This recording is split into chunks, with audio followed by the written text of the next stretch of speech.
Warn you, this is difficult to watch.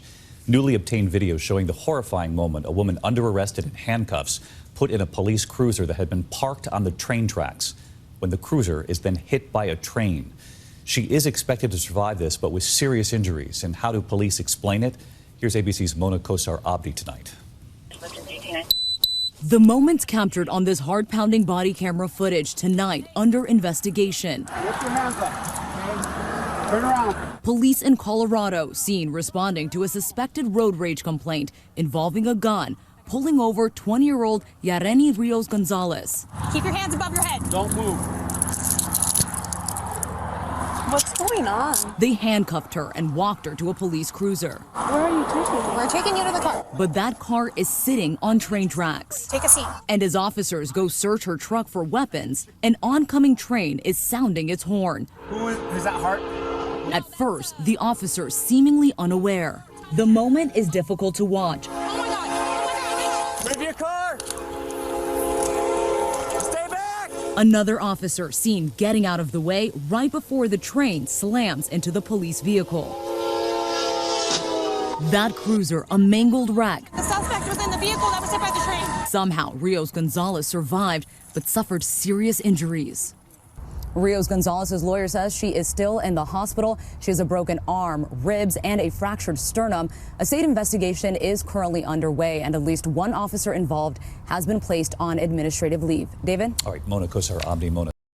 Wow. This is fucking ridiculous, bro. Fucking ridiculous. 3 human brains and not one of them was used. That is crazy. That's crazy. That's crazy. What has the world come to? That you leave a defenseless person in the back of a car to be hit by a train.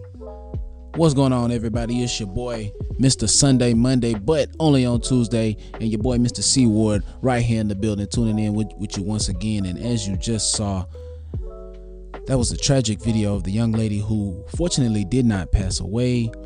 She did survive, but she had some very severe injuries, and man, she is about to, number one, get paid. But I'm thankful you're alive, young lady. But those 3 people have to and need to be prosecuted, because that is ridiculous. A train.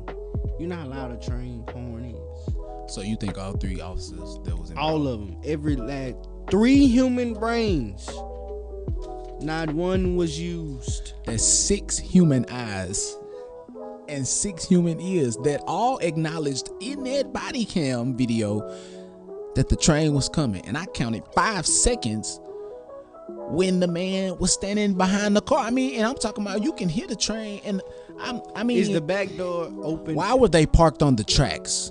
They don't even, ain't that against the law? There's signs everywhere that say, do not park on railroad tracks. Why would you pull somebody up? That's proof that the police beat, when they had that, in that clause, innocent until proven guilty, it's guilty till proven innocent. And that proves right there that they be having no concern about you or your safety. They don't care. They actually have no care and no compassion for people when they put you in them cuffs. They have no concern. They don't try to feel for you or empathize or even put themselves in your situation that's going on. They just assume you guilty and then they lock you up. That's messed up. That's messed up. That young lady, don't get me wrong, being drunk and driving, dangerous. But to end up in the hospital with these types of injuries from a train, you know, a train can tear you in half, can tear a car in half. It did tear that car in half. And not only that, like you just said, what they said, she was drunk driving. Yeah. So she could have killed somebody, but it was 3 sober police officers that almost killed her. That's crazy. I'm not understanding where, I mean, I get it, right? They were pulling over, but you could have pulled her over. They had her, look at the beginning of the video, they had her on her knees on the tracks. And it's like, now earlier, before we started recording, you was about you were saying something, but I know that I was gonna rebuttal by telling you that, you know, And there's no excuse for giving the officer slack. But like you said, I know that whoever's car it was should be prosecuted to the utmost. That's attempted murder. Exactly. But I said it took anybody could have moved that car. Well, see, that was my rebuttal, because I know that officers got codes on their cars. I do know that. I know that they walk up and they all got their own code on their cars. It prevents theft and it prevents just anything. They all got codes on their cars, so I can't say that they was all gonna be able to just pull up and do that. But I know for a fact that whoever car was, that all of them heard and saw that train coming, like you said. And trains be coming, they blow their horn. The train blow its horn from a mile away. Exactly. When a train is coming upon a crossing with cars, I believe, of my knowledge, when they come up to a crossing of cars, they're supposed to blow their horn. Especially when they know they're coming through a small town or something like that. Back roads, no lights, nothing like that. You're supposed to blow your horn. They got this bright light. They got their light on. You see the light. You know how far your eyes can see? Do you know how far your eyes can see? You did not see a train? Man, that train got that big old flashing light on the front. My boy, these 3 people need to be prosecuted to the highest. And it's not about black and white this time. It's about 3 people endangering this young lady's life. 21 years old. This is still someone's child. 21 years old. 21 was put in the back of a police car in handcuffs with the back door open on the opposite side. And nobody thought to go pull her out. Nobody. I always thought the police. Now the back seat, I know for a fact they can just pull on, and because I done been in the back seat of a police car a couple of times. You know what I'm saying? And the I know back seat door was open on the opposite side. Why didn't the man who was standing there for at least 10 to 15 seconds didn't move her? Didn't try to go grab her. I know she was trying to get out. Like, I know. And then she probably was drunk. She probably was asleep.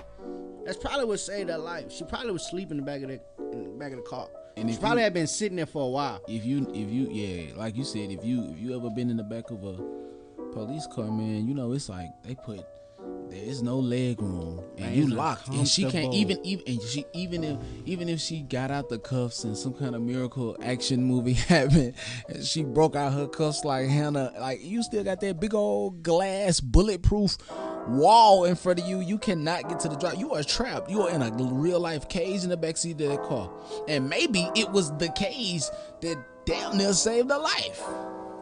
Maybe so. Maybe that was it. The way it's made in the back.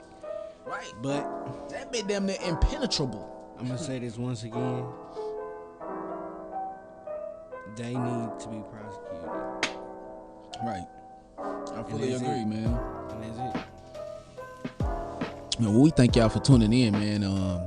We're gonna keep y'all updated on this. You know what I'm saying? Because it's a tragic incident. And I mean that's messed up. They only got 1 officer on leave. Just one. Placed on leave, still getting paid, almost killed this young lady. Carelessness. You hiring. That's another topic, man. Thank y'all for tuning in. Shout out to our sponsors at KMP Inks. Follow them on Instagram, Facebook, and YouTube at Custom Made Printing. And get your car detailed at Longevity Details in Birmingham, Alabama. Thank you. Man, y'all keep tuning in. We appreciate y'all. Until next time, right here, only on Tuesdays. Peace.